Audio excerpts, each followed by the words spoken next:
Hi friends, welcome and welcome back to Donna's Bookshed. Today I'm going to be talking about a duology I just read. It is called The Pretty Series by Keith F. Miller Jr. and book one is called Pretty with a pretty beautiful cover, and then book two is called Together.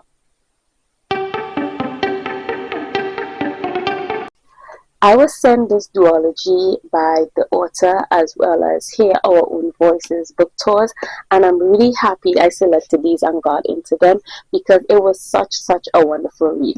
I rated the first book 4 stars and I rated book two 5 stars. In this first book, we meet two sets of brothers.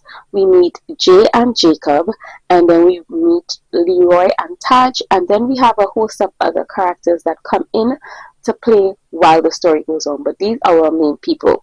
So we have Jay and Jacob, and they live with their mom while their dad is incarcerated, and they are brothers that are really there for each other. Like their dad is gone, but they're very close knit. Their mama, she ain't shit, right? Um, their mom is very male identified, so she does a lot of things where she puts the men in her life before them and their well-being, their feeling, their emotional stability, all of that. So they really learn to depend on each other, and their bond is so strong. Jay is a little softy sweetheart.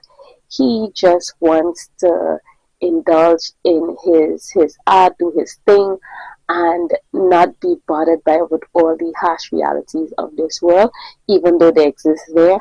And his brother Jay, or Jacob, I should say, his brother, he's very about protecting his younger brother. Throughout this novel, we see him go through some things where he is put in a position, and he always shows his brother how much he loves him, how much he's willing to go to bat for him and protect him. And for him, he just wants to receive some of that kind of back and not feel like he is out on a ledge on his own. But their story is so good to observe. And then the flip side, we have Leroy and Taj. And listen, Taj don't play no games out here, right? Taj do not play no games out here. Taj is about that life, okay? Taj is the big brother that's going to teach you to scrap. He's going to teach you to defend yourself, even if it's against him, and he just wants the best interest for his brother Leroy.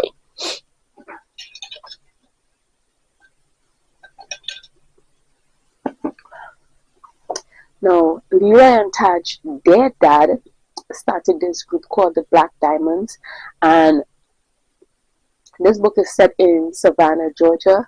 So his father, their dad, started this group called the Black Diamonds, and the purpose of this group was really for like community activism, to really like look out for the less fortunate in the community, the people that are more susceptible to different things out there.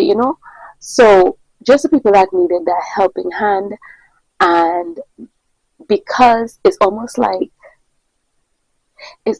of like a modern day Black Panther, kind of. Yeah, that's what I had in my mind, right? So they had this group, and because the dad was doing a little too much, he got taken out. And because he got taken out, by the outside forces who don't really want to see this community progress and do well, Taj has now decided he is going to step up to the plate and continue what his father started. So throughout this book, we get to see Taj go through some situations where he is really fighting to not just continue what his dad started, but improve upon it.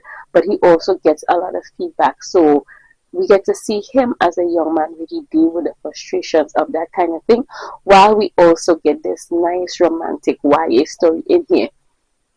In this book, Jay is very attracted to Leroy, but he doesn't think that, Leroy is going to be the one to notice him, because, Leroy is more that strong, that masculine, that oomph, but he doesn't think. But little as Leroy is head over heels for him, and we get to see such a sweet romance between them.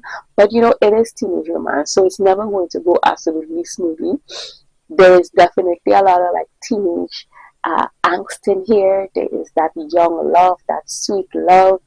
And we get to see the two of them figure out how they can really work their emotions and really be in this space where they can enjoy themselves.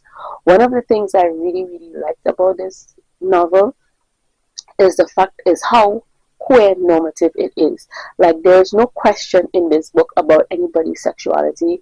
There's no questions about how they got there in their sexuality. There's no questions about if it's okay, if it's not okay, if they accept it, they're not accepted. No. They just are who they are, and they are just these boys loving on each other. And I just love that for them. It was so refreshing to read something like that where there's so many representation of black men and black boys in this book. Like it's the whole spectrum, right? You get straight boys, you get bi boys, you get gay boys, you get transsexual women, or transgender women, I should say. There's just everything in this book, and everybody's just free to be. They are just free to be. And so I really, really love that. And the cover really matches the story in here. And then after I read book one, I went immediately into book two. Like I literally started book one. I read it in one sitting, and by the end of that day, I was like, no, I need to jump back into the story. Because besides all the young love and the growing and the coming of age, there is also a lot of suspense going on in this book.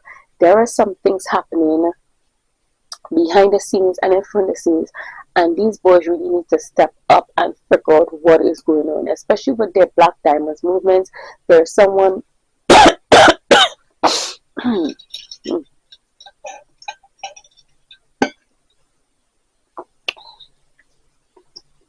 there is someone that's trying to get rid of this group that they have worked so hard for and what they have put into the community and protecting the community, but they don't know who it is and they don't know why these things are happening.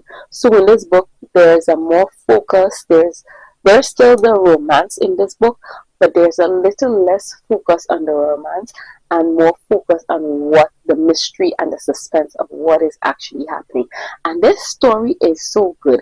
Like we get some reveals in this book that had me like, it had me gagged. It had me grouped and gagged. And I loved it. I loved it. Um, we also meet a third character in this book, but I don't want to spoil it and tell you. And so in the romance, we have the romance. We still have angst and different things are happening, but we also have other love interests happening in this book. And I really love them because no one was really demonized or anything. It was just these teenagers learning to find themselves, figure out who they are,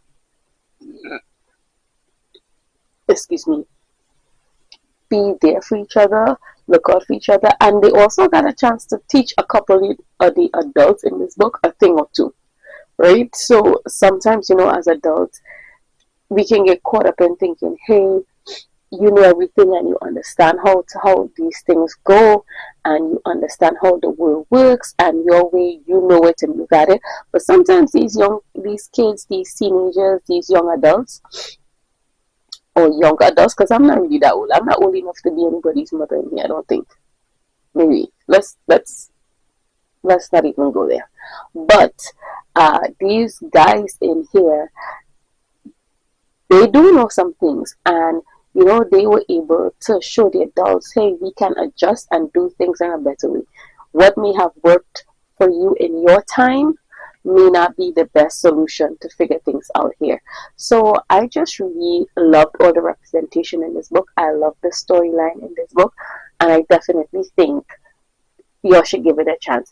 This book just came out in January 2025, and this one came out in December 2023, I believe. But let me read the synopsis of the first one just so you can get an idea, if I haven't already explained the beginning for you, what the book is about. It says, on the verge of his senior year, Jay is a soft soul in a world of concrete. While his older brother is everything people expect a man to be, Jay simply blends into the background to everyone, except when it comes to Leroy. As everything in their lives begins to heat up, whispered rumors over the murder of a young journalist, and long brewing territory tensions hung like a dark cloud over Jay and Leroy's neighborhood. Pulled into the orbit of the Black Diamonds, whose work to protect the black neighborhoods of Savannah began with his father and now falls to his older brother, Leroy knows that finding out who attacked his brother is not only the key to protecting everyone he loves, but also the only way he can ever be with Jay. Now Jay and Leroy must puzzle through secrets hiding in plain sight and scramble to uncover who is determined to eliminate the Black Diamonds before someone else gets hurt, even if the cost might be their own electric connection. I also want to share a quote from this first book with you, and it reads, if they call you anything but beautiful, it's because they need you to shine less to feel better about themselves. He turns me around, pierces me with his gaze, but don't let them dim me. Shine brighter, even if it hurts. Isn't that sweet? So there is a lot of the theme of brotherhood is explored really, really well in this duology. I feel like, or maybe it's just the books. I don't really know books like that, but for me, it wasn't. The theme of brotherhood isn't something that I see as deeply done as it is in here. I could feel like the emotions coming off of the pages here. Like when the characters interacted with each other, I really felt the love and emotions between them, and I really enjoyed that experience. I also love the fact that each character had their own thing going on. They weren't all just hard and macho. I also love the way both relationships in this book took their time and developed. Everything wasn't just like, oh yeah, we like each other, we're in love, and just go. No, life happened along the way for everybody in this book, and we saw the ramifications in their interpersonal relationships. This book is also very heavily themed on family. We saw a lot of different representation. There was like some really good family representation in here. One of the boys has like two moms. There's also some extended family shown in here through one of the aunts, and we also get to see a dysfunctional family unit. So it was a lot of different representation, but we got to see this community really come together and, sort themselves out and really be who and what and how they should be for each other.